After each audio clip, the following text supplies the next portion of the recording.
Silas Ashford was the kind of man who could silence a room just by walking into it. His name alone made powerful men across the East Coast look over their shoulders. But inside his own mansion, the silence was different. It came from a 5-year-old girl who had never once heard her father's voice. His only daughter, Rosalie, was deaf since birth, and she cried every single day. Not loudly, not with screams, just silent tears rolling down her cheeks as if someone inside her were slowly turning on a faucet. No doctor could explain why. No specialist could make it stop. No amount of money could buy the answer. Silas Ashford could bring an entire empire to its knees, but he could not stop his own daughter from crying. Until one day, a 4-year-old boy walked into his house with nothing but a piece of chalk in his hand and saw what every expert had missed. If this story moves you, share it with someone who needs to hear it.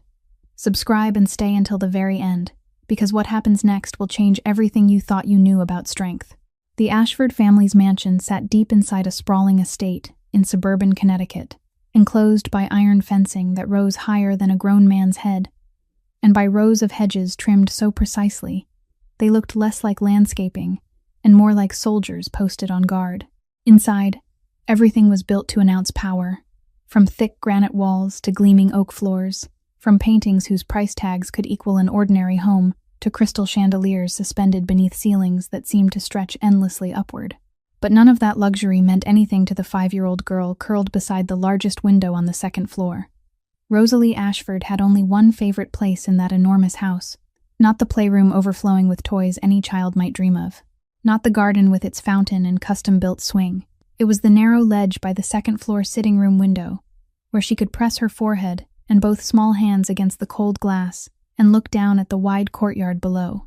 From there, she could see everything. Sleek black SUVs passing through the heavy iron gate.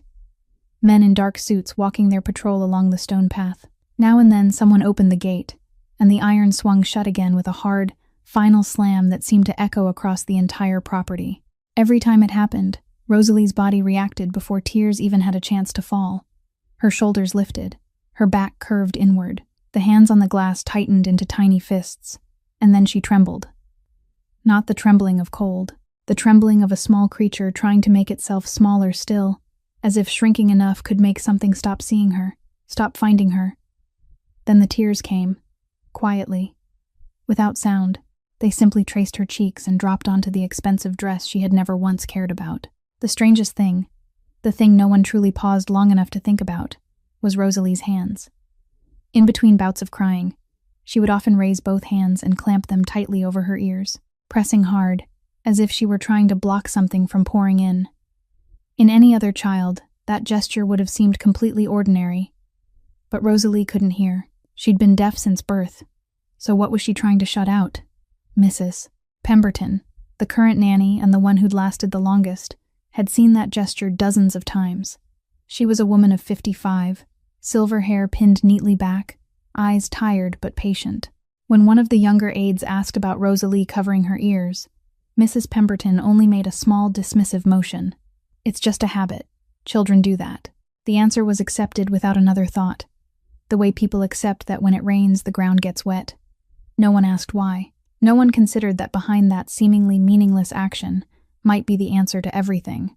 Daytime was hard, but nighttime was when Rosalie's pain showed itself most clearly. Nearly every other night, sometimes night after night without a break, she woke in the dark. She didn't scream. She didn't call for anyone, because she didn't know what screaming was, and she had no one to call with her voice. She only sat straight up in a bed far larger than her small body, clutched a pillow tight against her chest, and began to rock, back and forth, slow, steady, like a sorrowful rhythm only she could sense. Mrs. Pemberton, asleep in the room next door, usually realized from the faint creak of the bed. She would come in, sit on the edge, gather the child into her arms, and smooth her hair. Rosalie would lean into her, still holding the pillow, her head resting against the nanny's chest. But her body never fully let go. Her shoulders stayed rigid, her breathing stayed broken, as if Mrs. Pemberton's embrace could only reach the outer layer, while the place Rosalie truly needed comfort remained much deeper, somewhere no human arms could ever reach. And so it went, night after night, the same as the night before. She would rock until exhaustion took her, then fall asleep in her nanny's arms. In the morning she woke again, walked back to the window, pressed her hands to the glass, and cried when something no one else could see seemed to invade her small body.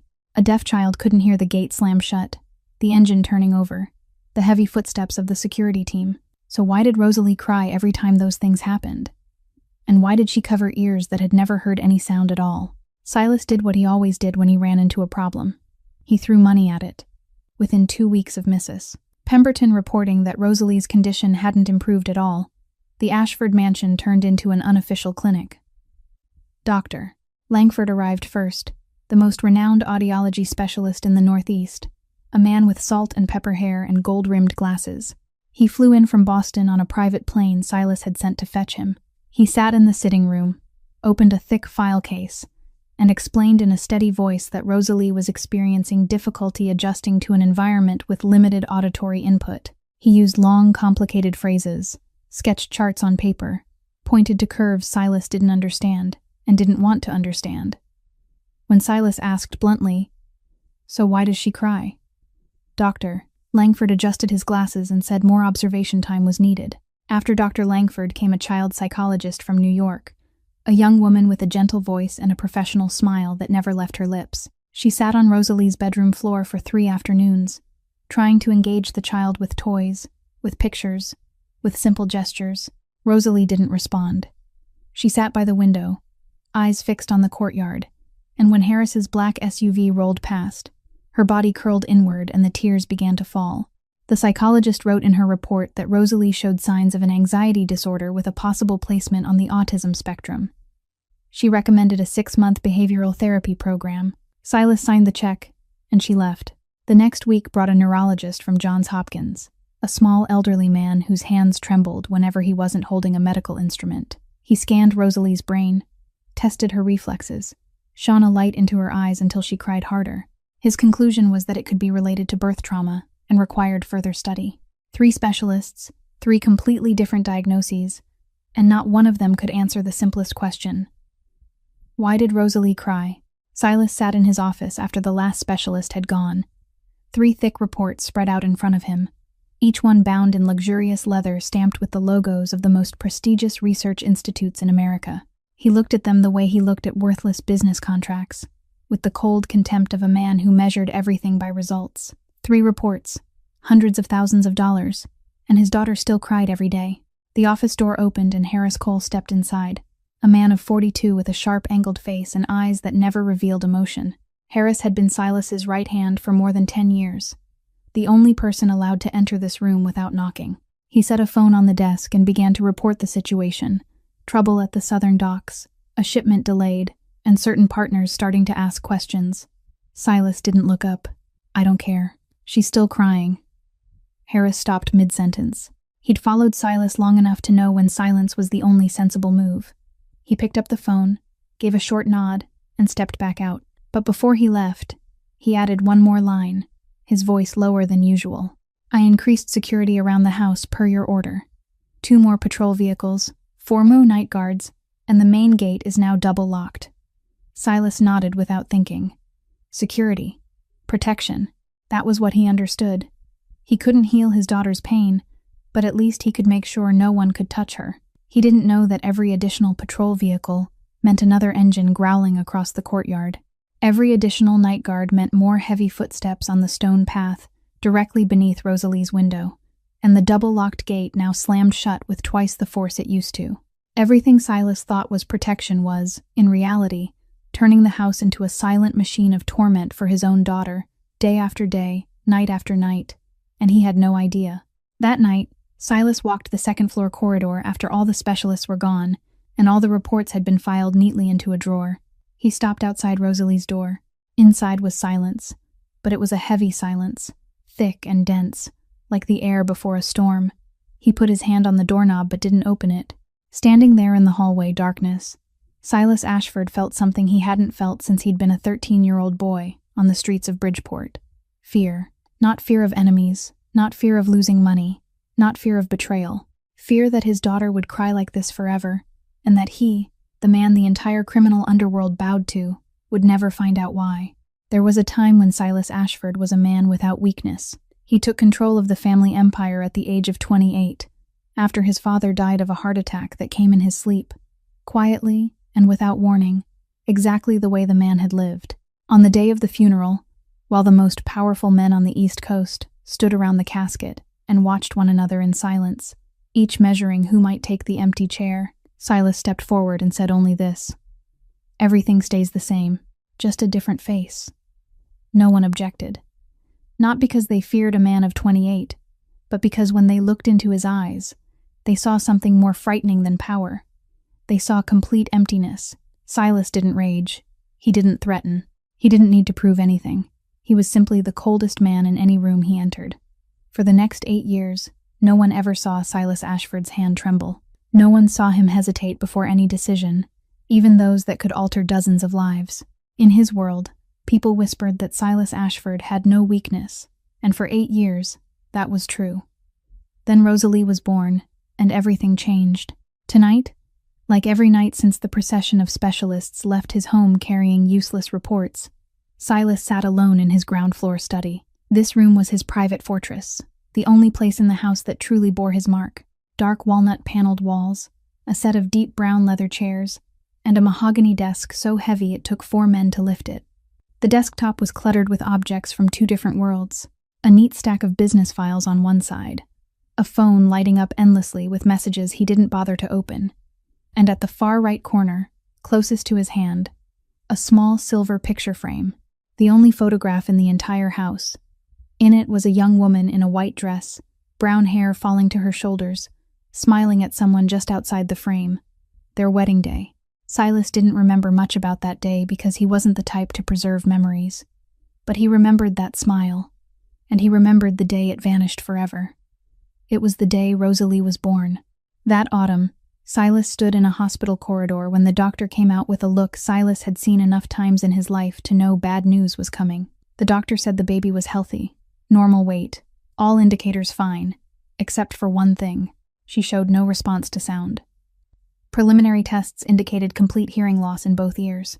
Silas listened, still processing that information, when a nurse ran out, and from her expression, he knew his world was about to collapse one more time. His wife was losing blood. Too much. Too fast. They were doing everything they could, but she couldn't bring herself to meet his eyes when she said it. Silas was led into the room. He held the newborn in his arms, tiny and impossibly light, while his wife lay on the bed, her face white as paper. She opened her eyes, looked at him, looked at the child, and whispered so faintly he had to bend close to hear. "Promise me. Promise she'll never know what fear feels like." Silas nodded. He didn't remember if he said anything or not. He only remembered nodding, and a few minutes later, the woman in the silver photograph on his desk stopped breathing. Now, 5 years later, Silas sat staring at that photograph under the soft yellow light of his desk lamp. The promise hadn't faded with time the way he'd expected. It hadn't softened into a distant memory. Instead, it burned him every night, clearer and sharper, because with each passing day, that promise was broken again. His daughter was afraid, every day, every night, afraid of something he couldn't see, couldn't touch, couldn't buy, and couldn't command into disappearing. He'd tried everything: the best doctors, the most patient nannies, the most expensive toys, the most beautiful room. And Rosalie still cried, still curled in on herself by the window, still covered her ears in hopelessness. A knock at the door pulled Silas from his thoughts. Harris entered, this time not with his usual ease. There was urgency in the way he stood, back straighter than usual, hands no longer in his pockets, but hanging at his sides, ready. "You need to hear this." Harris pulled out a chair and sat opposite him, speaking briefly in the style of a man accustomed to delivering bad news. The Southern rival faction, the group that had always known to keep its distance, was starting to move. They'd taken over 2 peripheral business areas, not large ones, but enough to send a message. Worse, rumors were spreading that Silas Ashford was distracted, that the East Coast boss was preoccupied with family matters and no longer watching his empire. Harris said that if there was no early response, small territories would become large ones, and rumors would turn into invitations for anyone reckless enough. Silas listened to everything. He didn't interrupt like he had the day before. He listened because he knew Harris was right. His empire rested on a simple foundation: Power existed only as long as others believed it did. The moment they doubted, everything began to crack. He needed to decide. He needed to act.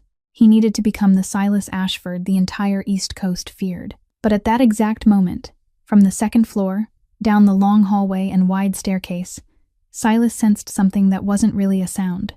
He felt the silence. The particular silence of Rosalie's room, heavier and more painful than any crying. He looked at his wife's photograph in its silver frame, then at Harris waiting for orders, the Empire on one side, his daughter on the other, and Silas Ashford, the man said to have no weakness, realized he couldn't save both. Not because he wasn't strong enough, but because he didn't know how. He knew how to fight, how to command, how to make others afraid. No one had ever taught him how to make a 5-year-old child stop crying. Harris still sat there, waiting. Silas said nothing. He only placed his hand on the photograph, his fingers resting against the cold glass, against the smile of the woman who was no longer here to steady him. In his mind, a single sentence echoed, not for Harris, not for his enemies, but for the woman in the photograph and the child sleeping upstairs. I'm failing you both. 3 days after the night Harris reported on the Southern rival faction, Silas still hadn't given a single order. Harris didn't ask again because he knew his boss well enough to understand that when Silas was silent, it didn't mean he'd forgotten. It meant he was dealing with something larger inside himself. And Harris was right, but what Silas was wrestling with had nothing to do with strategy or territory. Every night, after everyone in the house had gone to their rooms, after Mrs. Pemberton completed her final round and gently closed Rosalie's door, Silas walked the second-floor corridor and stopped outside his daughter's room. He stood there, sometimes for 5 minutes, sometimes longer, his hand resting on the doorknob but never turning it. He listened to the silence inside and tried to gather enough courage to step in. A man who'd faced situations most people couldn't imagine now stood before the door of his 5-year-old daughter and couldn't bring himself to open it. But tonight was different. Tonight, after sitting in his study staring at his wife's photograph until the clock struck 2 in the morning, Silas rose from his chair. He didn't think, didn't plan, didn't weigh options. He simply stood up and walked, because he knew that if he stopped to think, he wouldn't go at all. His footsteps echoed softly down the hallway in the deep night, steady and deliberate, the rhythm of a man accustomed to walking as if every step had purpose. But as he neared Rosalie's door, his pace slowed, little by little, as though his legs understood something his mind refused to admit, that beyond that door was a place where his power meant nothing at all. He stopped, placed his hand on the cold brass knob, and for the first time in his life, Silas Ashford did something he'd never done with anyone or anything. He was careful. He turned the handle slowly, very slowly, trying not to make a sound, keeping the hinges from creaking, opening the door just wide enough for his large frame to slip through. Silas Ashford, the man who kicked doors open across the East Coast, was tiptoeing into his daughter's room like a thief. The room was washed in soft blue light from the star-shaped night lamp Mrs. Pemberton always left on. Rosalie lay on the bed, but she wasn't asleep. She was curled in on herself like a small cat, eyes open, staring into the empty space ahead, a pillow clutched tightly in her arms. Silas stepped closer. Each step he took on the thick carpet created a subtle pressure he didn't notice, but the small body on the bed sensed immediately. Rosalie blinked. She knew someone was approaching, not through sound, but through the way the ground beneath her changed its rhythm. Silas sat on the edge of the bed. It dipped under his weight, and Rosalie turned her head. Her eyes, still rimmed with red from her last bout of crying, lifted to her father's face. Silas reached out and placed his hand on his daughter's shoulder. His hand was almost the size of her entire shoulder, rough and heavy. He didn't know what to say, though it didn't matter because Rosalie couldn't hear. But the problem wasn't words. The problem was that Silas Ashford had never in his life learned how to be gentle. He didn't know how to touch someone without carrying the weight of authority. He didn't know how to rest a hand on a child's shoulder without turning it into an unspoken command. And Rosalie felt it. The instant her father's hand touched her shoulder, her body reacted before thought could intervene. Her eyes widened, not in surprise or joy at seeing her father, but in the way a small creature's eyes widen when it recognizes danger. Pure fear, raw and unfiltered, flooded her brown eyes like water rising in a glass vessel. Then she recoiled.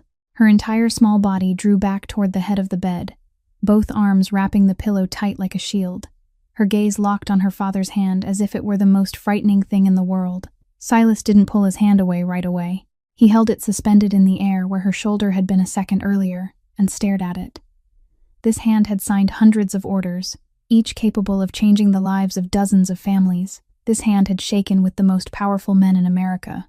This hand controlled an empire stretching from Connecticut to Florida, and now it was being rejected by his own daughter.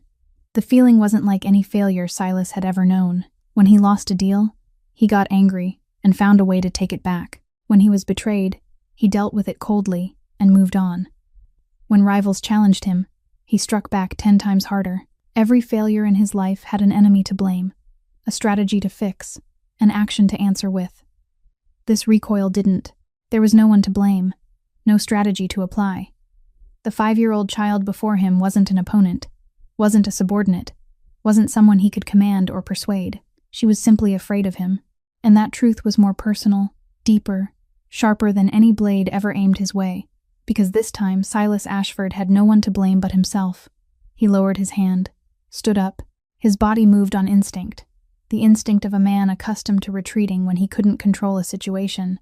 He turned toward the door, and as his hand closed around the knob, every emotion he'd suppressed all night, all week, all 5 years, funneled into a single act. He closed the door, harder than necessary, not on purpose, not out of anger at Rosalie, but out of instinct, out of habit, because Silas Ashford closed doors the way he did everything in life, decisively, forcefully, without looking back. The door slammed through the second-floor corridor, rebounded off stone walls, traveled through wooden frames, and spilled into the room he'd just left. Inside, on the large bed, Rosalie curled tighter. The vibration from the door traveled through the bed frame, through the mattress, through the pillow she clutched, and straight into her small folded body. Her shoulders lifted, her head bowed, her arms tightened around the pillow until her knuckles turned white. She trembled, harder than before her father entered, harder than at any point that night, because the shock came too close, too sudden, too strong, and she had no way of knowing it wouldn't come again. Outside, in the dark corridor, Silas leaned back against the opposite wall. He didn't turn on the lights. He didn't move. He just stood there in the darkness, arms hanging uselessly at his sides, staring at the door he'd closed, unaware that on the other side, his daughter was trembling because of him. Soft footsteps approached from the far end of the hall. Harris appeared, still impeccably dressed despite the late hour, because Harris Cole never truly slept when Silas was awake. He stopped a few steps away, looked at his boss standing motionless in the dark, and asked quietly if everything was all right. Silas didn't turn around. He told him to leave him alone. Harris paused for a second, then nodded even though Silas couldn't see, and walked away. The sound of his footsteps faded and disappeared at the end of the corridor. Silas remained where he was. A minute. 5 minutes. Maybe longer. He stood in the dark and felt something he didn't have a name for. Heavier than fear, deeper than anger, wider than grief. It felt like a pit opening in the center of his chest, and he was standing at the edge looking down without seeing the bottom. His entire life, Silas Ashford had always known who he was. The boss, the one who gave orders, the one in control, the man the entire East Coast bowed to. But tonight, standing in a dark hallway with the memory of his daughter's trembling echoing in his mind even though he couldn't truly hear it, Silas Ashford, for the first time in his life, wanted to disappear, not to run, not to give up, but simply to vanish, so his daughter wouldn't have to fear one more person in a house already full of things that frightened her. The next morning, after Silas left the house before dawn to deal with the things he'd put off for far too long, an old silver-gray car pulled up at the rear service gate of the estate. A woman of 31 stepped out, wearing a simple brown coat, her hair tied neatly at the nape of her neck, her face the kind you could see 10 times and still not remember, not because she was unattractive, but because she'd learned how to be invisible. Her name was Helen Whitmore, the new housekeeper, hired by Mrs. Pemberton after the last one quit without notice. Helen spoke so little that during the interview Mrs. Pemberton had to ask 3 times whether she had any questions, and all 3 times Helen shook her head, then asked in return, "What time do I start?" From the back seat of the old car climbed a 4-year-old boy clutching a chipped tin box of chalk. Jonah Whitmore had big round eyes, a light brown that looked almost like honey when the light caught them, And those eyes didn't look at the world the way most 4-year-olds did. Most children glanced at things quickly, hopping from one to the next like butterflies landing on flowers. Jonah looked at everything as if he were trying to read a book written in a language he hadn't learned, but somehow understood by instinct. He looked inside things. Helen led her son through the service gate and quietly told him to sit outside in the yard and not go into the house. Jonah nodded and obediently sat down on the stone step beside the side walkway, opened his chalk box, and began to draw on the paving stones. He drew circles, squares, and sometimes shapes only he knew how to name. But after a few minutes, his eyes began to wander. He watched the guards in dark suits pacing the path. He watched the glossy black cars lined up in the courtyard. He watched the heavy iron gate at the front. Then he lifted his gaze and saw the little girl. On the second floor, behind the large window, a girl in a white dress sat with both hands pressed to the glass. She was older than Jonah, dressed more beautifully than any child he'd ever seen, but her face held something Jonah recognized instantly, even though he didn't have a word for it. Loneliness. The kind of loneliness that when you see it, you know it's been there a long time. Jonah stopped drawing. He held the chalk suspended above the stone and stared up at her. Just then, a black SUV turned into the courtyard through the main gate. The engine roared, tires crushed gravel, and the iron gate slammed shut behind it with the familiar heavy sound. Jonah saw the second-floor window pane tremble slightly, and at the same time he saw the girl behind the glass flinch. Her shoulders lifted, her head dipped, her whole body shrinking as if something had been thrown at her that the naked eye couldn't see. Jonah frowned. He looked at the vehicle that had just parked, then back up at the window, and said nothing. On the second day, Jonah sat on the step again, while his mother worked inside. Again, he watched. This time he didn't draw anything. He only sat with the chalk box beside his foot, honey-colored eyes fixed on the second-floor window. He saw it happen again. Every time there was a large movement in the courtyard, the girl behind the glass reacted. It wasn't random. It wasn't coincidence. There was a connection, and Jonah felt it with the same certainty he felt when he knew that if he stomped hard enough, the ground would tremble beneath his feet. He didn't know the word vibration. He didn't know sound waves or frequency. He was 4. His vocabulary didn't fill more than a small notebook. But some things didn't need words to be understood. He knew that when his mother walked across the wooden floor at home, he could feel her footsteps through the soles of his feet even with his eyes closed. He knew that when a big bus rumbled past their small apartment, the glass of water on the table would ripple. He knew the world wasn't only what eyes could see and ears could hear, but also what traveled silently through the ground, through walls, through glass, through anything a hand could touch. And he began to think, in the wordless language of a 4-year-old, that maybe the girl upstairs could feel those things too. But unlike him, she didn't understand what they were, and because she didn't understand, she was afraid. That night, in their small one-bedroom apartment in the working-class part of South Hartford, Jonah lay in bed and stared at the ceiling. He didn't tell his mother about the girl behind the glass. He didn't know how, but the image played over and over in his mind. The girl shrinking back, the girl pressing her hands to the glass, the girl crying without sound. Jonah had seen plenty of children cry where he lived, crying from hunger, crying from scraped knees, crying because someone took a toy. But that girl cried differently. She cried as if the whole world were crashing into her and she didn't know how to stop it. On the third day, Jonah sat on the step longer than usual. The chalk box lay open, but he didn't draw. A piece of white chalk rested in his hand, squeezed so tightly that chalk dust clung to his small fingers. His heart beat fast. The kind of fast beat even a 4-year-old could tell was different. He looked up at the second-floor window. She was there, as always, hands on the glass, eyes staring down at the courtyard. He'd never gone inside that house. It was huge and unfamiliar, full of adults in dark clothing and rules he didn't understand. His mother had been very clear. Sit outside. Don't go in.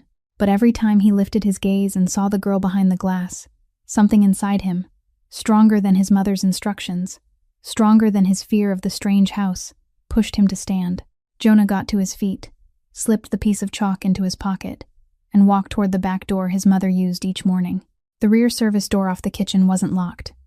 Jonah gave it a gentle push, and it opened with a small creak that he felt through his palm more than he heard. Inside was a narrow hallway leading into the kitchen, where the smell of coffee mixed with floor cleaner. No one was there. His mother was working upstairs, and everyone else in the house seemed occupied with their own tasks. Jonah stepped inside, his thin canvas shoes touching the icy marble floor, and he felt the difference at once. The floor in his apartment was old wood, warm and slightly soft underfoot, but the floor here was hard and cold, and each step sent a faint vibration back through the thin soles into his feet. He walked through a kitchen, larger than the entire apartment he shared with his mother, past a dining room with a table long enough for 20 people to sit, a size he couldn't understand the need for, past a living room with sofas he'd only ever seen in television commercials at the laundromat, with framed paintings whose frames alone probably cost more than everything his mother owned combined. But Jonah didn't stop at any of it. He wasn't here to look around. He had a purpose. His honey-colored eyes stayed fixed ahead, searching for the staircase to the second floor. And when he found it, he climbed step by step, one hand sliding along the polished wooden banister that was wider than his entire arm. The stairs creaked softly under the small weight of a 4-year-old, and Jonah felt each sound through his feet like a reminder that he was somewhere he didn't belong. The second-floor hallway was long and silent. Jonah walked down it, tiny between towering walls and a ceiling that seemed impossibly high, like an ant moving through the belly of a castle. He passed 3 closed doors before he found the room he was looking for. The door was slightly open. Inside, Rosalie sat on the floor beside the large window, in the exact spot he'd seen her from the courtyard for 3 days now. Up close, everything was different. She wasn't just sitting. She had her knees pulled tight to her chest, her arms wrapped around her legs, her whole body folded into a small round shape, as if she were trying to turn herself into a stone the world would overlook. Tear tracks shone faintly on her cheeks in the afternoon light coming through the glass, but there was no sound at all. No sobbing, no sharp breaths, nothing but the absolute silence of a child who'd cried so many times that tears now came as naturally as breathing. Jonah stopped 4 or 5 steps away. His heart was racing. He stood in the doorway between the hall and the room, feeling like he was facing a wounded bird and didn't know how to keep from frightening it further. He didn't know sign language. He didn't know how to communicate with someone who couldn't hear. He didn't even know that idea existed. He was 4 years old, and all he had was instinct, 3 days of watching, and a memory. The memory was of his mother. Whenever Jonah was sad, when he missed his father, when he didn't understand why their home had only 2 people while his friends' homes had 3 or 4, his mother never spoke right away. She didn't explain. She didn't comfort him with words. She didn't try to cheer him up. She just sat down beside him, silent, present. And that presence, simple and asking nothing, was always what eased the sadness inside him. So Jonah did what his mother would do. He stepped into the room, slowly, carefully, and sat down on the floor about an arm's length from Rosalie. He didn't speak. He didn't touch her. He just sat there. Rosalie felt the change immediately. The floor carried a new rhythm to her body, the subtle vibration of another person's steps and weight. She lifted her head, eyes red and wet, and saw the boy. Her first reaction was the same one she'd had with her father the night before. She recoiled. Her shoulders rose. Her body curled in even tighter, as if that were still possible. Her eyes locked onto Jonah with the wary alertness of a child who was used to being grabbed, pulled, lifted, by large hurried hands trying to fix her. But Jonah didn't move. He sat still, his hands resting on his thighs, and he smiled. It wasn't a wide or excited smile. It was small and gentle, like sunlight filtering through a thin layer of cloud, not blinding, just warm enough to know it was there. The smile said he wasn't dangerous. They sat like that for a while. Rosalie watched him. He watched her. No one moved. Then Jonah did something he didn't think through or plan. He just did it because it felt right. He lifted his right hand, placed his palm on his chest over his heart, and tapped lightly. Once, twice, 3 times. A slow, steady rhythm, like a heartbeat. He felt his heart beating under his hand and tapped along with it, showing her. Rosalie watched his hand on his chest. Her head tilted slightly, like a bird listening for something it had never heard before. The tears on her cheeks didn't dry yet, but they stopped falling. Then Jonah slowly extended his hand toward her. Slow, very slow. His small arm reached out, palm open and facing upward, and stopped in the air a short distance from her chest. He didn't touch her. He just held his hand there and looked into her eyes. His eyes asked a question his mouth didn't say. May I? 3 seconds passed. Maybe 4, maybe longer. But in that room, between 2 children, Time grew thick and slow, like honey dripping from a spoon. Rosalie looked at the small hand hovering in front of her, looked back at the calm, honey-colored eyes, looked down at the hand, looked up again, and then, as lightly as a breeze too soft to move a leaf, she nodded. Jonah placed his palm on Rosalie's chest, gently, warm. His small hand rested over the thin fabric of her dress, right above her heart, and he kept it there. He didn't tap, he didn't press, he just rested it there. And in that moment, something shifted. Not a miracle, no bright light or dramatic music, just Rosalie's breathing, which had been shallow and broken, beginning to slow, gradually, like a violent wave settling into ripples. Her shoulders, which had been lifted almost to her ears for so long, began to lower. A little, then a little more. The tears stopped completely. Not because she forced them back, but because something inside her, the faucet no one had ever found a way to turn off, quietly closed on its own. For the first time, someone was beside her in the right way, not with medical terms, not with expensive toys, not with a hurried midnight embrace, but with presence, with a heartbeat, with the patience to wait for permission. Jonah held his hand there a few seconds longer, then withdrew it. He placed his palm on the wooden floor and tapped lightly. The floor answered with a low, gentle vibration that spread beneath both children. Rosalie watched his hand on the floor. Then Jonah stood, walked to the window, and placed his palm against the glass. He waited, and right then, as a coincidence that wasn't really coincidence because cars came and went constantly in this house, a black SUV passed through the courtyard below. The glass trembled faintly beneath his palm, a vibration so slight it was almost unnoticeable, unless you were paying attention. Jonah turned to look at Rosalie. Then he repeated the sequence, slowly and clearly. Hand to his chest, light tapping, heartbeat. Hand to the floor, light tapping, deep vibration. Hand to the glass, waiting, gentle vibration. Chest, floor, glass.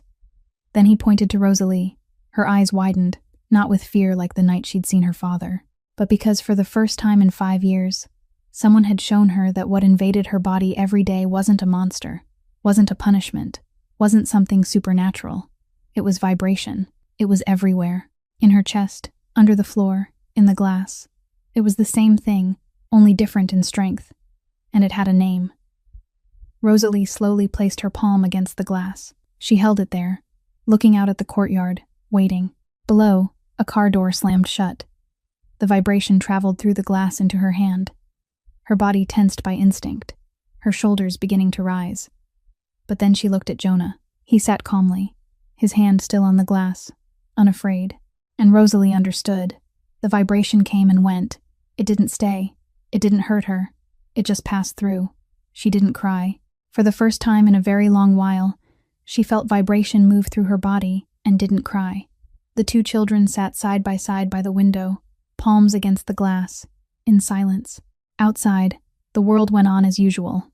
Cars kept moving, gates kept closing, guards kept patrolling. But inside that room, for the first time, someone had translated the world into a language Rosalie Ashford could understand. And that translator wasn't a doctor, wasn't a specialist, wasn't an experienced nanny.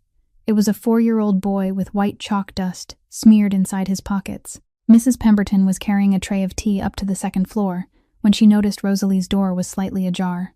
She stopped. That door was always kept shut because the little girl didn't like sudden changes in the air when it opened, though no one understood why. Mrs.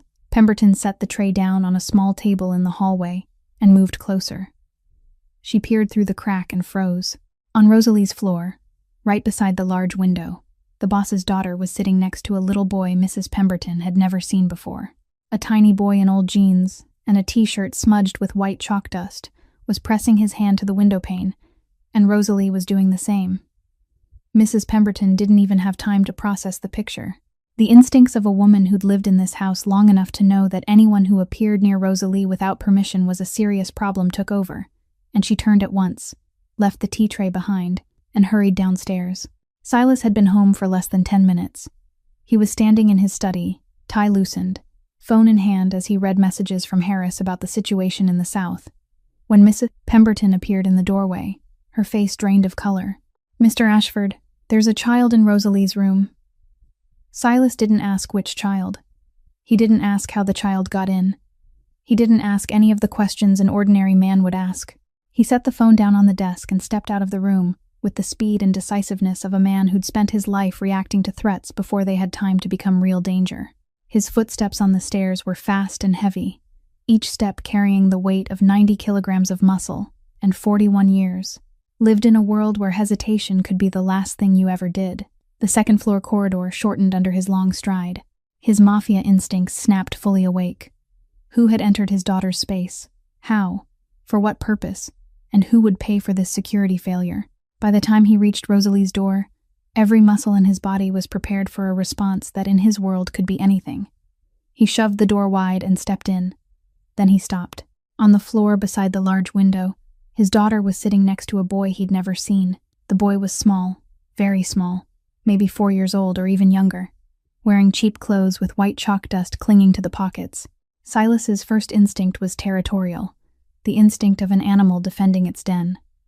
A stranger was sitting beside his daughter, in his house, in his child's private room. His jaw tightened, his shoulders tensed, and he opened his mouth to say something sharp and final. But before the words could take shape, his eyes caught something he had almost forgotten the shape of. Rosalie wasn't crying. His daughter was sitting there with her palm on the glass, eyes open, shoulders relaxed, and her face held no tears.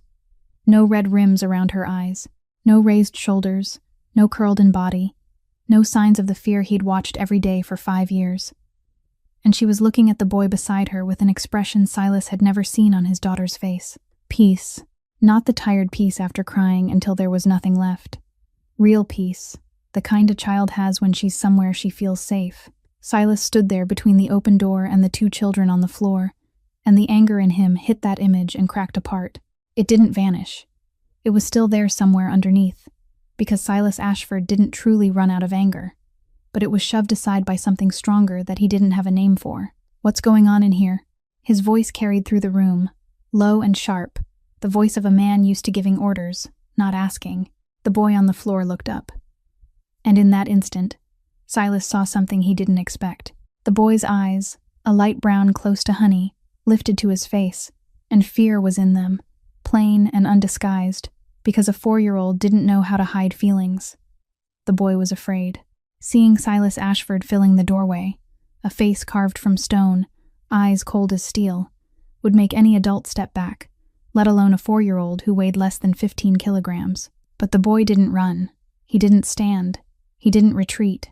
Instead, he did something Silas would remember for the rest of his life. He glanced down at Rosalie, as if checking whether she was all right, as if making sure the sudden appearance of this large man hadn't frightened her back into terror. Only when he saw Rosalie still calm, her hand still on the glass, did he look back at Silas. That small, almost forgettable act was, in truth, the bravest thing Silas Ashford had ever witnessed. A 4-year-old boy, facing the most frightening man in the house, chose to check that the girl beside him was safe before he worried about himself.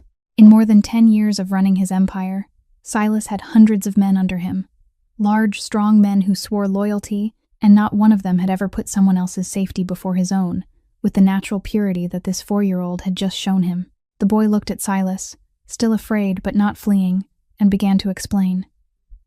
He didn't use long sentences or complicated words, because he didn't have them.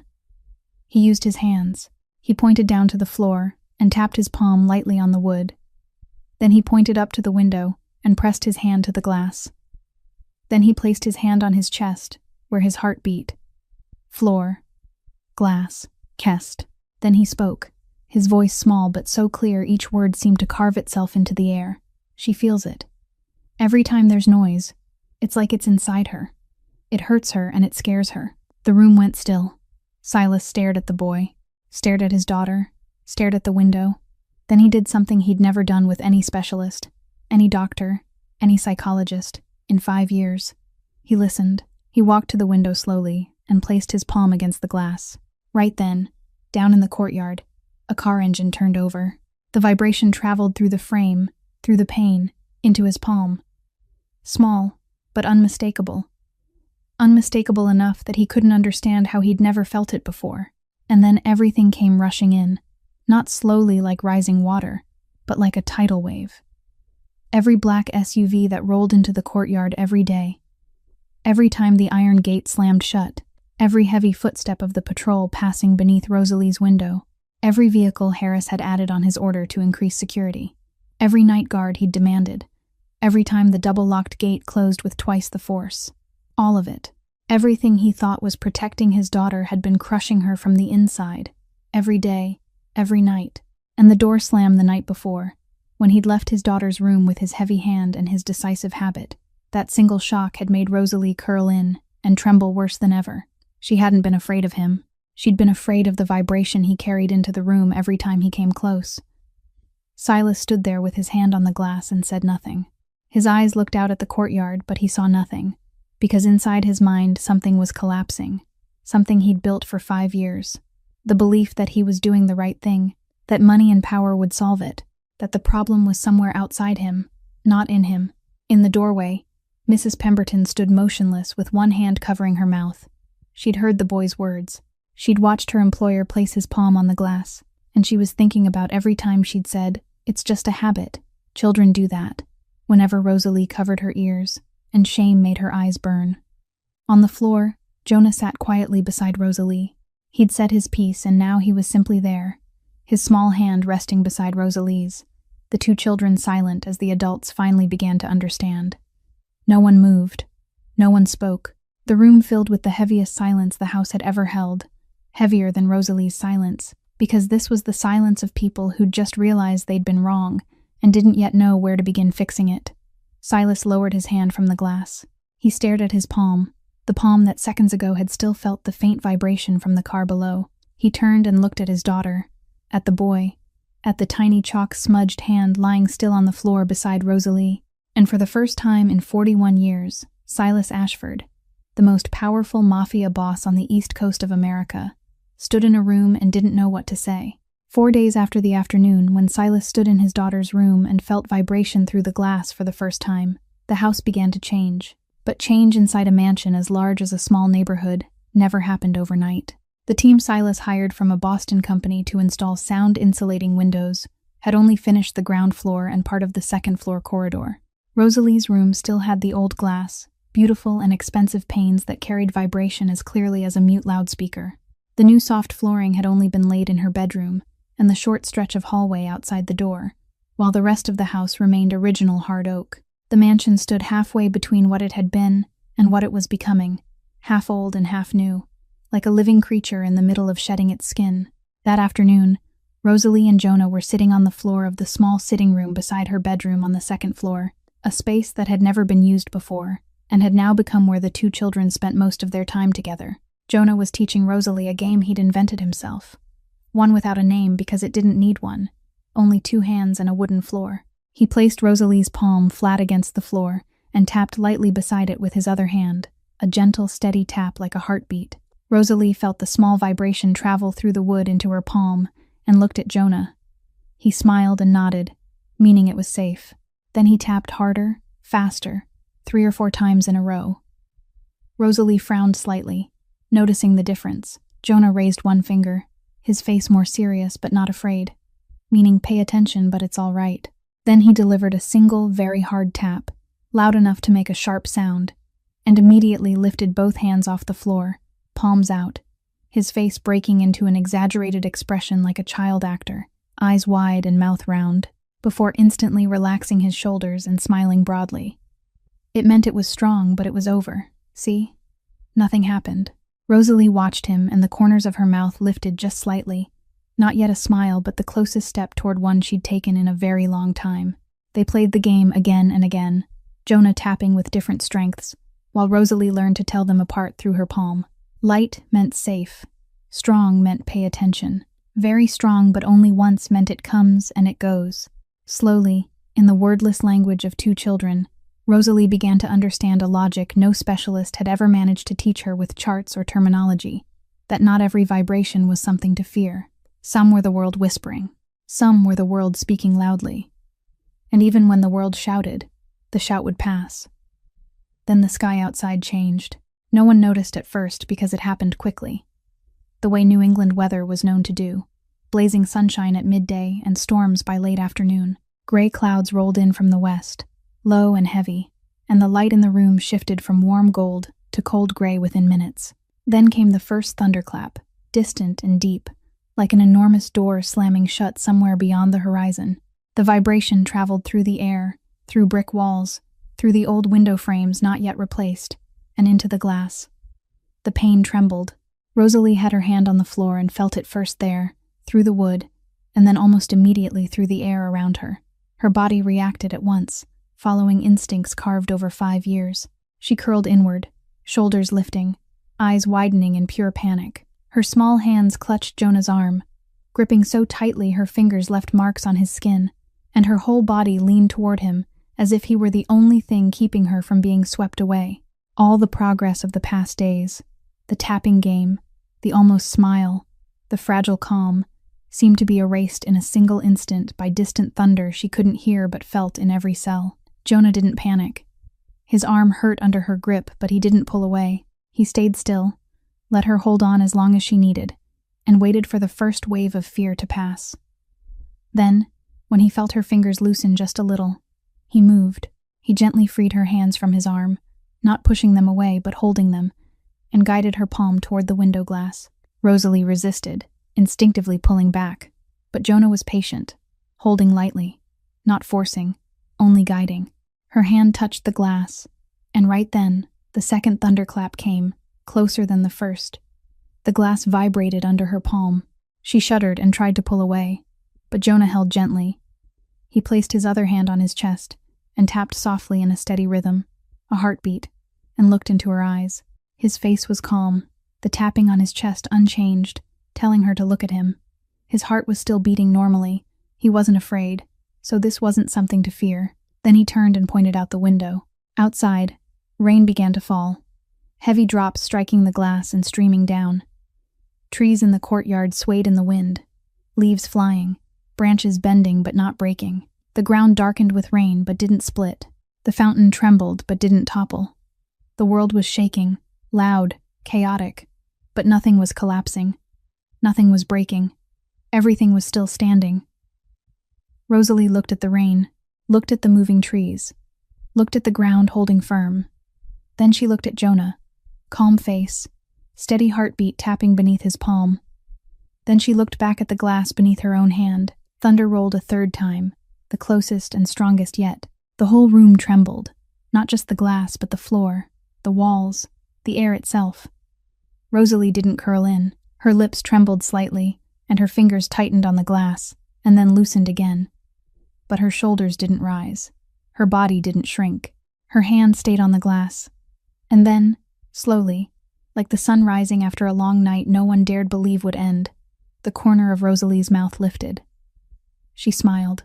Not a big smile, not a radiant one, just a slight curve on small lips. But it held more than any smile the house had ever seen, because this was the first time Rosalie Ashford felt vibration move through her body and chose not to be afraid. Not because someone held her, not because someone explained it, but because she saw the world shaking outside and still standing, saw the boy beside her with his heart beating steadily, and decided on her own that if the world didn't collapse and the person next to her wasn't afraid, then she didn't need to be either. She was learning to own her sensations instead of being controlled by them. Outside the room, in the hallway, Silas stood in the shadows watching through the narrow opening of the door. He'd been there for some time, maybe since before the first thunder. Maybe after. He didn't know.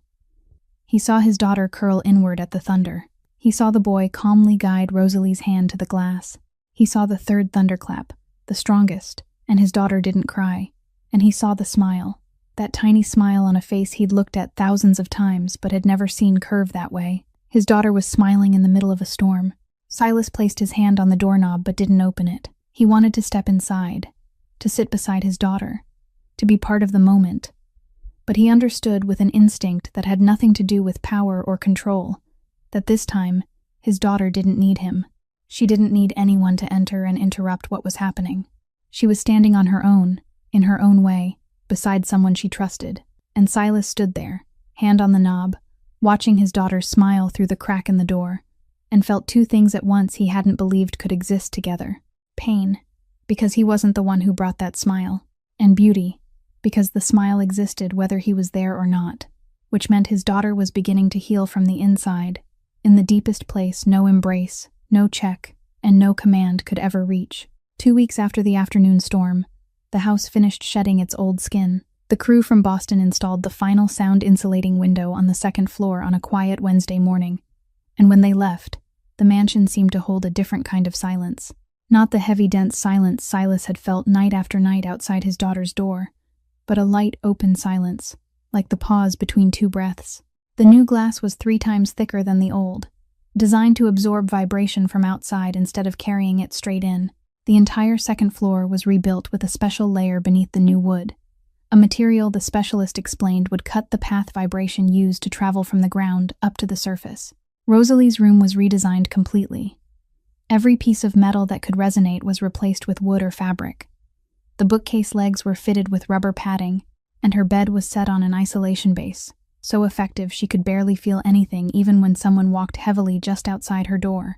But those physical changes were only half of it. The other half came from the orders Silas gave Harris one morning, brief and without explanation. The style of a boss, different only in content. All vehicles entering the property were to park in the rear lot at least 300 meters from the main house. No car was allowed to drive through the front courtyard beneath Rosalie's windows. Daytime security patrols had to switch to soft-soled shoes whenever they were within range of the main house, and their steps on the stone path were to be as quiet as walking on carpet. The main iron gate was fitted with a new hydraulic closing system that lowered it slowly over 10 seconds, instead of slamming down with the old violent crash. And every meeting, every business appointment, everything tied to the empire Silas ran, was moved to a private office in downtown Hartford, never hosted at the house again. Harris received the orders and carried them out one by one without asking why, because he'd been in Rosalie's room that afternoon and had watched his boss place his hand on the glass, and that was enough to tell him that Silas Ashford's world had turned on a new axis. Yet in all those changes, the biggest shift wasn't the windows or the floors or the security protocols. It was attitude. From that day forward, no one in the house spoke of Rosalie as a problem to be solved. Mrs. Pemberton stopped writing down the number of times she cried each day in the logbook she'd kept for 2 years. No one counted anymore. No one compared today to yesterday searching for signs of improvement or decline. Instead, they began asking different questions. Not why is she crying, but what is she feeling? Not how do we make her stop, but what does she need to feel safe? The difference between those questions sounded small, but it was the distance between 2 worlds. One was the adult world that wanted to fix a child into matching their definition of normal. The other was the world of people who'd accepted that this child experienced everything differently, and instead of forcing her to change, they changed the world around her.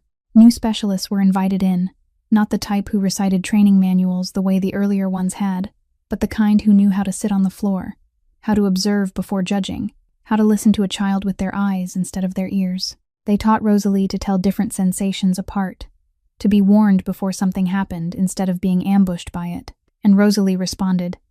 Not instantly, not dramatically, but slowly, the way a flower opens when it learns the sunlight won't burn it.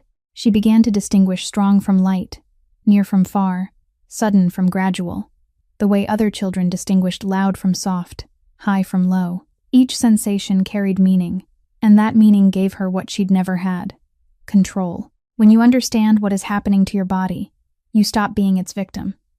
You become the one who reads it, who translates it, and eventually who owns it. And from that control, Rosalie found safety.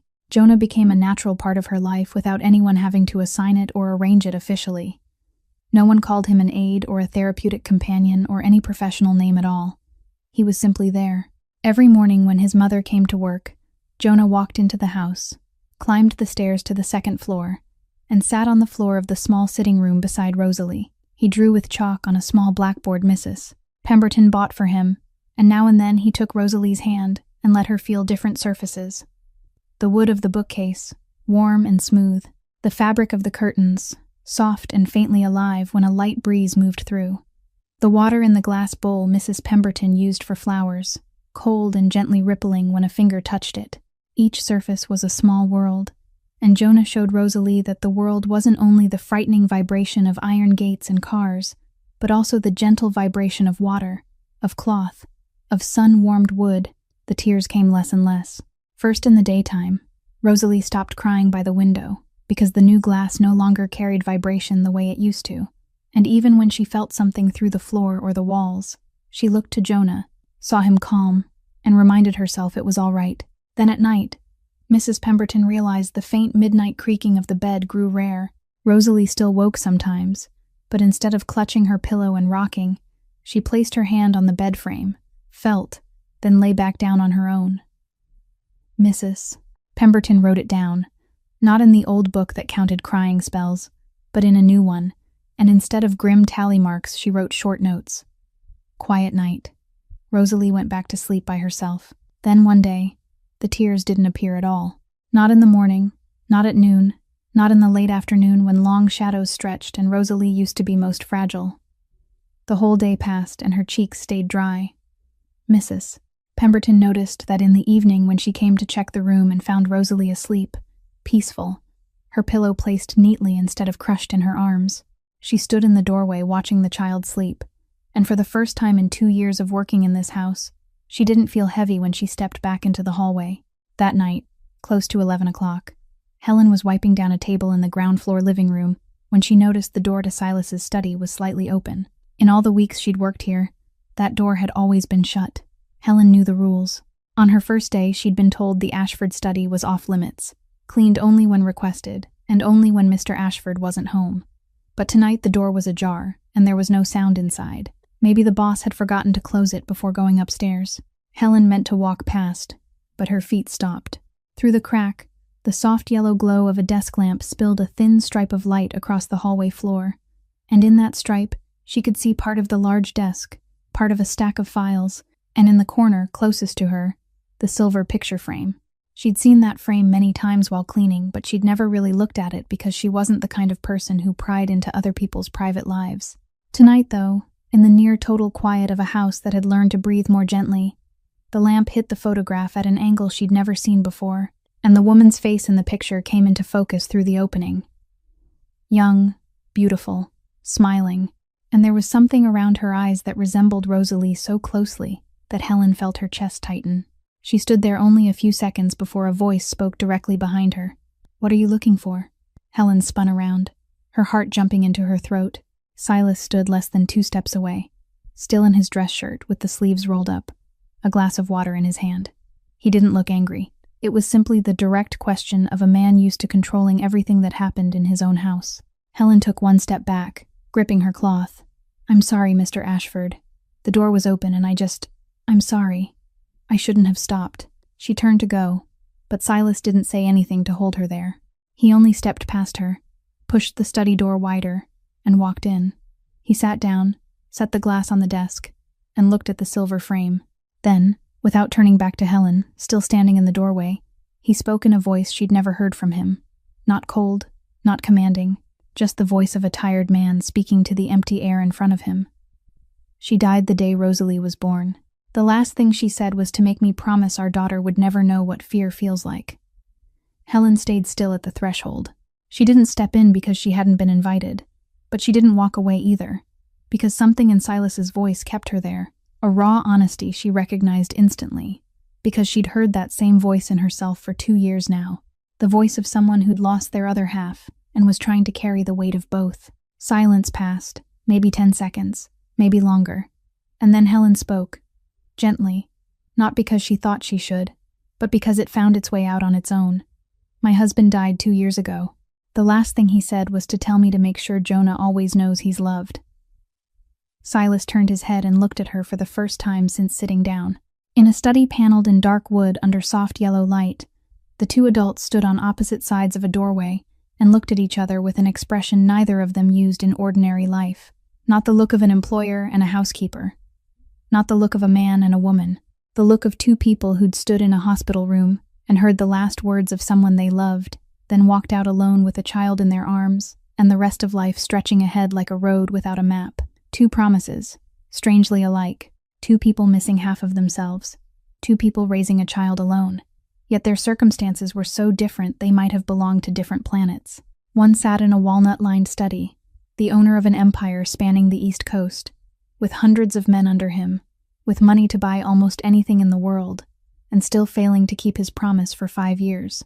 The other stood at the doorway with a cleaning cloth in her hand, living in a one-bedroom apartment in a working-class neighborhood, with nothing but a housekeeper's wages, and her son, a 4-year-old boy with a chipped box of chalk, loved.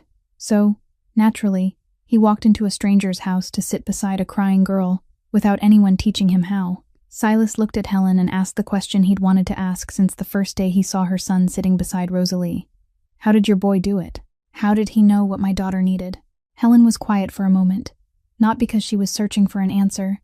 She'd known it for a long time, but because she was weighing whether a man like Silas Ashford could hear a truth so simple it almost insulted all the money he'd spent, all the experts he'd hired, all the effort he'd poured in.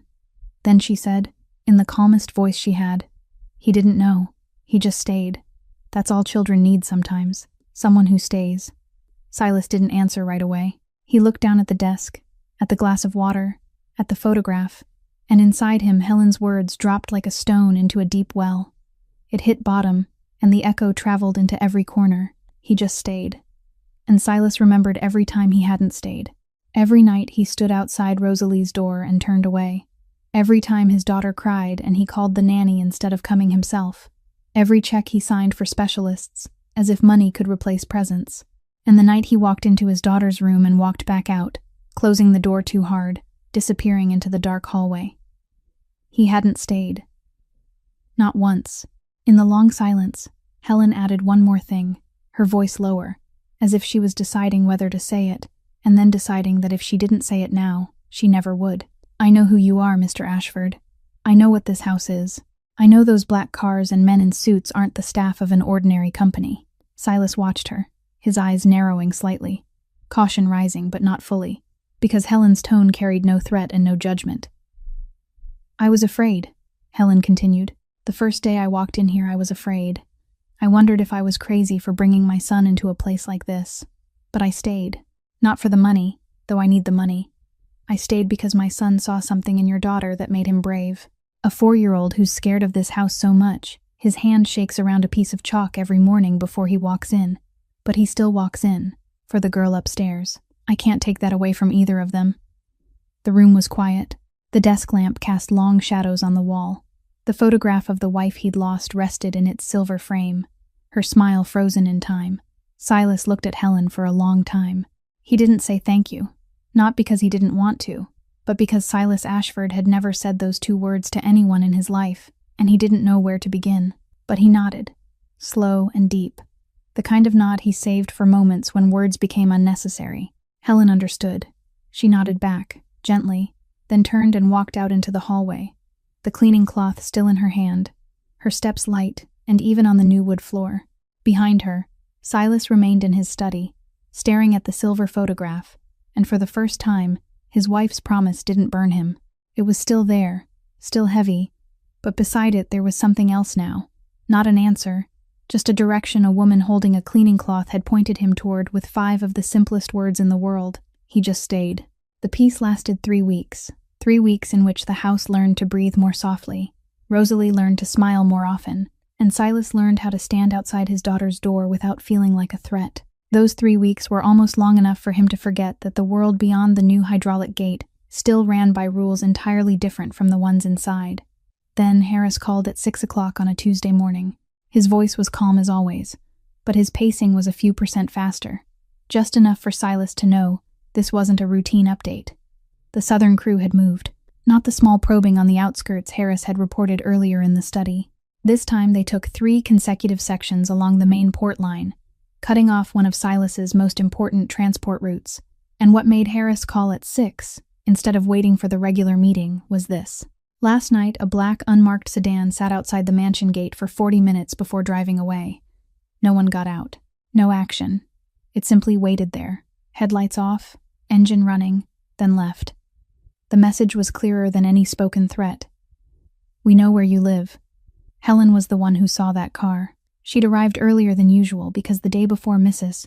Pemberton asked her to prepare rooms for a new curtain installation. When Helen's old silver-gray car turned onto the drive toward the service gate, her headlights swept over the shape of a black sedan, parked tight to the curb across from the main gate. Helen wasn't the type to imagine things. She'd lived long enough in hard neighborhoods to know the difference between a car parked normally and a car parked on purpose. That car was on purpose. She drove straight into the courtyard, parked, and sat there for 3 minutes with both hands locked around the steering wheel. Jonah slept in the back seat, cradling his chalk box, peaceful. Helen looked at her son in the rearview mirror and felt fear rise from her stomach. Not fear for herself, but fear for the small creature in the back who trusted his mother completely to keep him safe. She found Silas in his study. He was behind the desk, phone just set down after Harris's call, his face wearing an expression Helen had never seen on him. Not the usual cold control, but tension, like a steel wire pulled close to snapping. Helen didn't knock. She walked straight in, and Silas looked up with a flicker of surprise, because no one but Harris ever entered this room uninvited. She didn't give him time to speak. A strange car was outside the gate this morning. If my son is put in danger because of who you are, I'll leave tonight. She didn't ask. She didn't beg. She didn't seek permission. She stated it in a steady, certain voice, the voice of a woman ready to lose her only income, ready to lose the place where her son had found purpose, ready to lose everything, if that was the price of keeping Jonah safe. Silas stared at Helen standing before his desk, spine straight, eyes fixed on his without blinking, hands held rigid at her sides, and in that moment he saw something that cut his breath short. Not Helen, the outline of someone else, the woman in the silver frame, lying on a hospital bed, face white, eyes burning, using her last breath not to say goodbye but to make him promise to protect their daughter. The willingness to trade everything for a child. The quiet ferocity of a mother when a boundary is touched.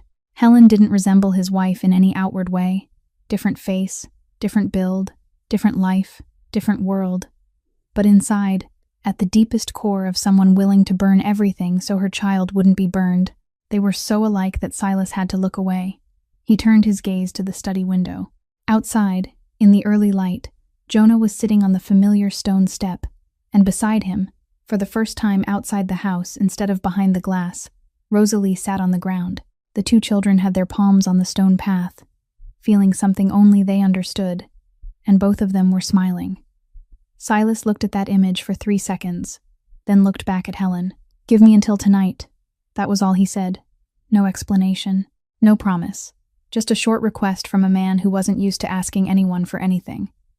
Helen held his gaze a long moment, then nodded once, turned, and walked out. That afternoon, Silas sat in a restaurant in downtown Hartford, the kind with a back corner table always kept empty for meetings that never appeared on reservation lists.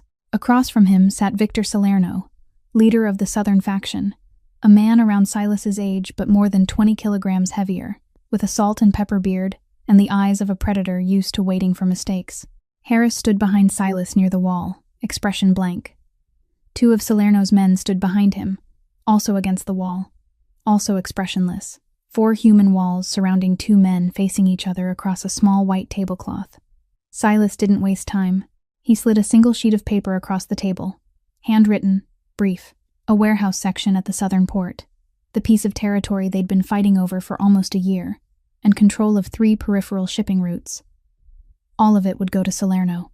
In return, one condition. Silas's estate, a 2-mile radius around the mansion, would be outside every war from this point on. No car would come near. No man would appear. No message would be sent. That land would not exist on anyone's map. Salerno read the paper, read it again, then lifted his eyes to Silas with a look in which surprise outweighed greed, even though what Silas was offering to surrender was worth 10 times more than any deal Salerno had ever demanded. Silas Ashford didn't yield. For more than 10 years, the East Coast boss never offered negotiation, because negotiation implied equals, and Silas never treated anyone as his equal. Yet today he sat here and pushed part of his empire across the table, as if it were loose change, trading it for quiet around a stretch of land. "Why?" Salerno asked. Not because the answer mattered to the deal, but because survival in this world required understanding an opponent's motive before you shook his hand. Silas met Salerno's eyes. Take it or don't, but that house disappears from the map. No explanation. No emotion. Not a single ripple on his face for Salerno to read. It was a pure transaction, delivered in the coldest voice Silas had, the voice everyone in this world knew and feared. Silas Ashford was still the boss. He still sat at the head of the table, still set terms instead of receiving them, still controlled the negotiation, even while he was the one yielding. Only the purpose had changed. Salerno stared at the paper 5 more seconds, folded it, slipped it into his inner jacket pocket, and nodded. Behind Silas, Harris watched the entire exchange, a negotiation that didn't last more than 4 minutes. And for the first time in more than 10 years following Silas Ashford, Harris Cole looked at his boss differently. He'd seen Silas negotiate hundreds of times, seen him crush rivals, expand territory, build an empire, but he'd never seen him surrender anything for anyone.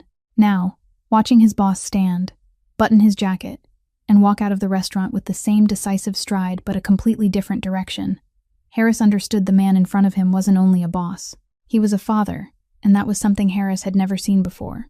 At 9 o'clock that night, Silas stood in the ground floor hallway when Helen came in through the service door, changed into clean clothes, hair still tied neatly back, her face carrying the look of a woman who'd already packed 2 suitcases in the car and was ready for an answer she didn't want to hear. Silas looked at her and said in the most ordinary voice he could manage, as if he were talking about the weather or tomorrow's work schedule, "No one touches this house, and no one touches your son. You have my word." Helen stared at him, not the quick glance and retreat she would have given any employer, but a long, steady look into his eyes, searching for something she needed to see before she could believe him. She wasn't looking for the assurance of Mafia power. She'd lived long enough to know every power had limits, and every promise could be broken. What she was looking for was simpler.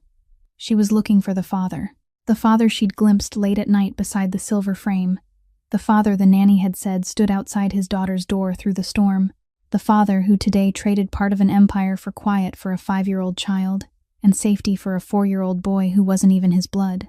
Helen saw that father standing there in his own hallway, eyes not cold the way she'd assumed, only forgotten how to warm, and slowly remembering. She nodded. She didn't say more. Silas didn't say more either. They stood in the quiet hallway, and the silence between them didn't need words, because it was already full. In the days after the negotiation with Salerno, Silas began doing something he'd never done before. He watched his daughter, not the kind of watching he'd done in the months before, peering through a crack in the door with heavy worry and then turning away when he couldn't bear it. Real watching, the kind where he sat in the second-floor sitting room with a cup of coffee, gone cold in his hand, and watched Rosalie play with Jonah without interfering, without judging, without hunting for signs of improvement or decline. He simply looked, and in the act of looking, a strange feeling he wasn't used to slowly formed, half gratitude and half shame, the two twisted together so tightly he couldn't separate them. Gratitude because his daughter was sitting on the floor with her palm resting on a thick book, feeling the vibration when Jonah tapped lightly on the cover, and there were no tears on her face. Shame because for 5 years he'd treated his daughter's pain the way he treated every other problem in his empire. Identify the problem. Find the solution. Spend money. Demand results. Refuse failure.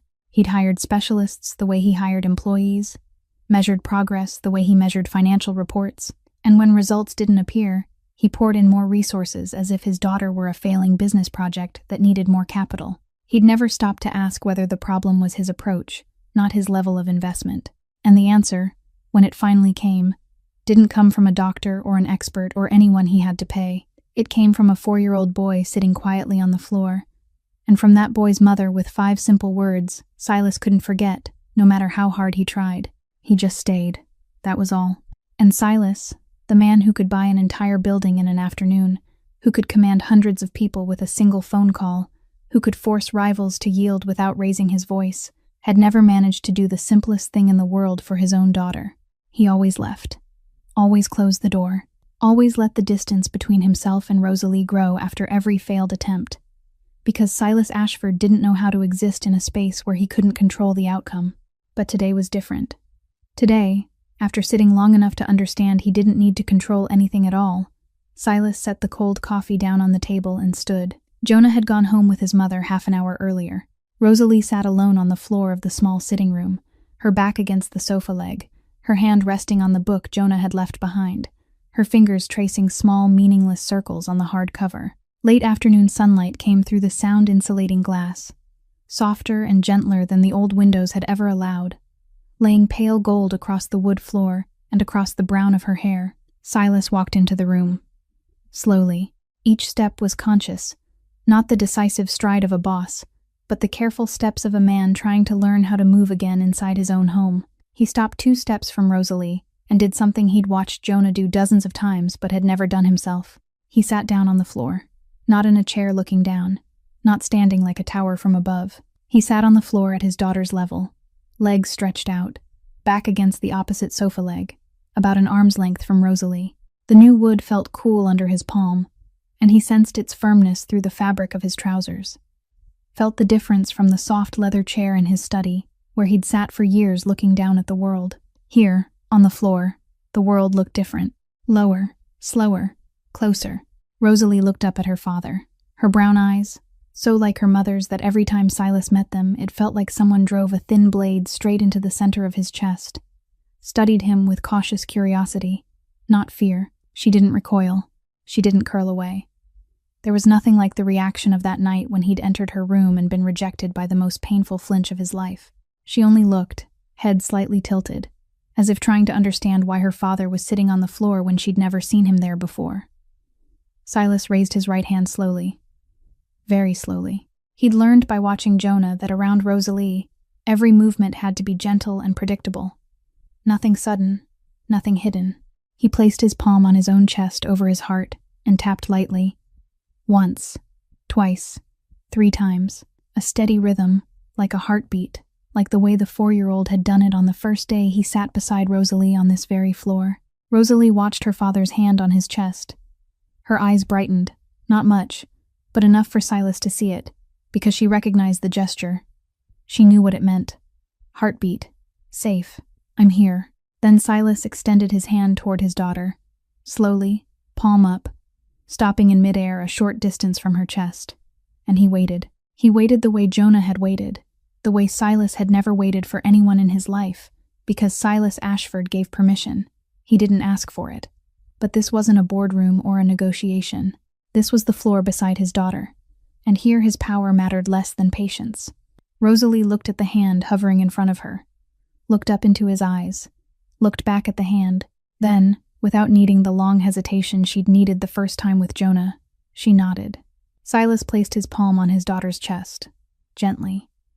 More gently than anything he'd ever done. His large, rough hand, the hand that had signed hundreds of orders and shaken hands with men the ordinary world didn't dare meet, now rested on the chest of a 5-year-old child with the care of someone touching the most precious thing he'd ever been allowed to hold. Under his palm, he felt his daughter's heartbeat. Small, fast, steady, alive. And Rosalie didn't pull away. She stayed still, feeling the warmth of his hand, feeling a gentle weight that this time carried no hurry and no power, only presence. Then she leaned into him. Her small head rested against Silas's arm, soft brown hair brushing his shirt sleeve, and her whole little body relaxed into him with a trust Silas didn't believe he deserved but received anyway. Silas's hand trembled.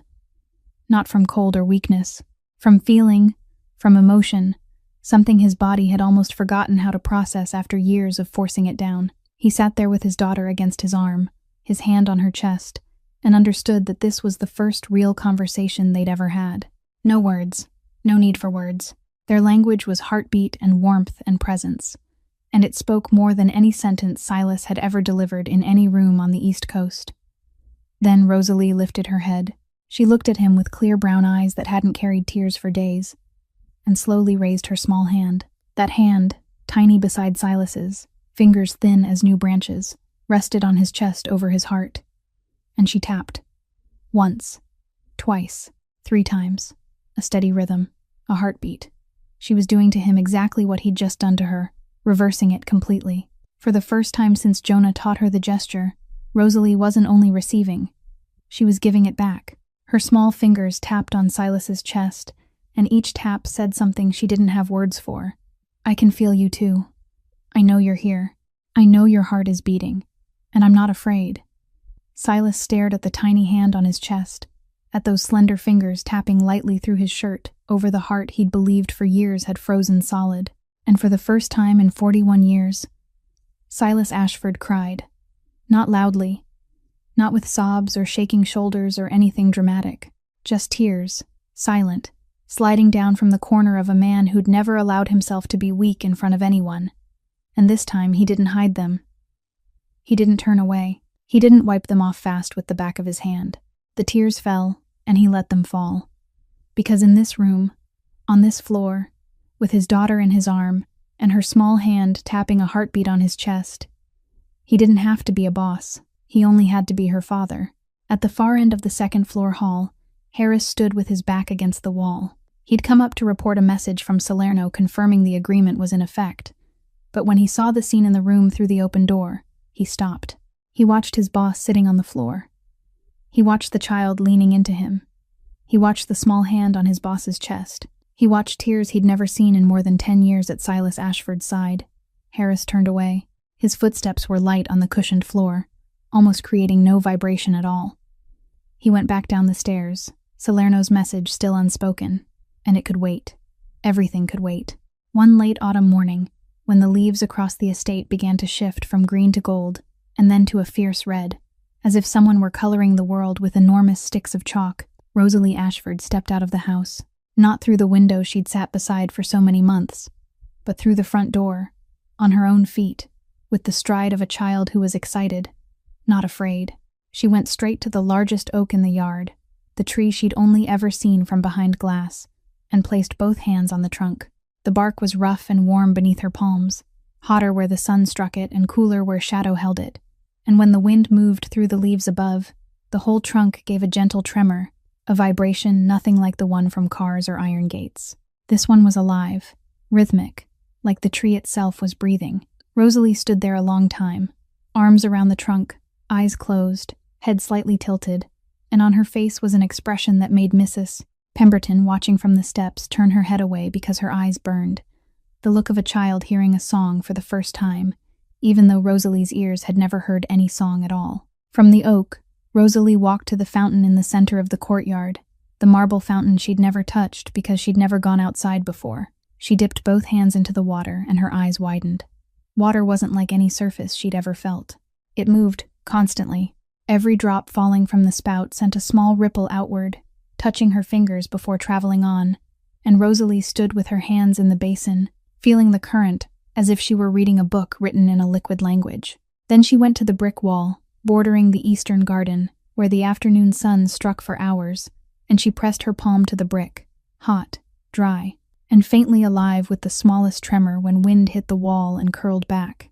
Each surface was a different voice, and Rosalie was walking through the world for the first time, not as a victim being attacked by it, but as an explorer learning her own private language. Jonah stayed beside her through that entire morning, the chalk box in his pocket as always, but something between the two children had changed in a way anyone could see. Jonah wasn't leading anymore, Rosalie was. She took his hand and pulled him to the tree, set his palm on the rough bark, and looked at him with an expression anyone could translate even without sign language. Feel it. The world is talking. Then she pulled him to the brick wall, pressed his hand to the warm surface, then to the fountain, dipped his hand into the cool, moving water. She had once been the child who curled beside a window, needing a 4-year-old boy to sit with her so she could understand that vibration wasn't a monster. Now she was the one sharing her world with that same boy, guiding him from surface to surface, texture to texture, through invisible voices only hands could hear. The roles had reversed completely, and the reversal was beautiful in a way no one in the house dared look at too long for fear of tears. Inside the house, Silas was changing too, but in the way of a man who understood actions more than feelings. He contacted Yale University not far from the estate, and funded a research program on sensory sensitivity in deaf children, a field the professors told him almost no one cared about because it was too narrow to attract federal funding. Silas wrote a check and said he didn't care about federal funding, he cared about results. Then he used the influence he still had in abundance, even after giving up part of his empire, to pressure 3 major construction projects in the region into conducting noise and vibration impact reviews before breaking ground, especially for projects near schools and hospitals. Harris handled most of those calls and meetings, and after a week of shuttling between law offices and city council rooms, he stood in the Hartford office and looked at Silas with one eyebrow raised. "You're getting soft." Silas didn't look up from the documents he was signing. "I'm waking up." Harris didn't add anything, but the corner of his mouth lifted for 1/10 of a second before returning to the usual flat line, and it was probably the longest smile anyone had ever seen on Harris Cole's face. One evening, Silas called Helen into the ground floor living room. Helen came in still in her work clothes, her hands still faintly damp from dishwater, and stood in front of Silas with her usual caution. Silas stood by the window, staring out into the yard where darkness was settling, then turned back to her. "Your son changed my daughter. I want to give him the chance to change his own life." He spoke briefly, in the Silas way, no softening around the edges. A bedroom for Jonah in the mansion near Rosalie's room, so the boy wouldn't have to sleep in the back seat of the car during early mornings when his mother came to work. Books, any books he wanted. A private tutor, the best money could hire, to prepare him for the best school when he was old enough. Helen stood still for 3 seconds, then 4. Then her eyes turned red, and tears ran down her cheeks before she could stop them, silent and fast the way Rosalie's tears used to fall, but for the opposite reason. She couldn't say thank you right away because her throat tightened. She only lifted a hand to cover her mouth and nodded, nodding again and again. And Silas looked away, because he still wasn't used to seeing someone cry without feeling like he was the cause. Jonah stood at the living room doorway, where he'd quietly followed his mother out of curiosity to see why the boss had called her in. He stood there holding a worn-down piece of white chalk, powder dusting his fingers, the image of the boy who'd first stepped through the kitchen service door with only one purpose in his mind. He didn't understand everything Silas had said to his mother, but he understood his mother's tears, and he knew these were good tears. The next spring, Rosalie began attending a special school in New Haven. One Silas had interviewed 7 schools to find, not because they weren't qualified, but because the first 6 looked at Rosalie with pity, and Silas Ashford refused to let anyone pity his daughter. The 7th was different. They didn't pity. They didn't force. They taught Rosalie to understand herself, taught her that the way she experienced the world wasn't a defect. It was a language, and every language deserved to be learned, honored, shared. There, Rosalie found friends, children who also read the world with their hands, with vibration, with light, with everything except sound, and for the first time she understood she wasn't alone in the way she existed. Rosalie Ashford still didn't hear. She was still completely deaf in both ears, still living in a world without birdsong or rain or her father's voice. The world didn't change itself for her, but the way she touched it had changed completely. And that difference, small and quiet like Rosalie herself, was all that needed to change. Late afternoon. The last light of day slants across the estate, stretching the shadows of the oak trees into soft, dark ribbons over the green grass, and the air carries the unmistakable scent of a New England fall. Dry leaves, damp earth, the smell of a world preparing to rest before winter arrives. Rosalie sits on the lawn beside the stone path, legs stretched out in front of her, her dress spread around her like a small flower blooming on the ground. Beside her, Jonah lies on his stomach on the path, a stick of white chalk in his hand, drawing shapes on the stone just like the first day he sat on the back step of this house with a chipped tin chalk box and honey-colored eyes lifted toward the second-floor window, searching for a girl he'd never met. He's a little bigger now than he was then, taller, hair a bit longer. The chalk in his hand has been replaced by a new stick from the set Silas ordered for him. Professional artist chalk that costs 50 times more than that old chipped box. But the way Jonah holds the chalk and draws is exactly the same, careful, unhurried, fully absorbed in his own world. Rosalie lays her palm on the grass. The short blades prick lightly at her skin, cool and slightly damp with evening dew, and beneath, through the soft soil, she feels the world living, a faint vibration from far away, maybe the footsteps of one of the guards patrolling the other side of the property. Light steps in soft-soled shoes, still enough for the ground to whisper back.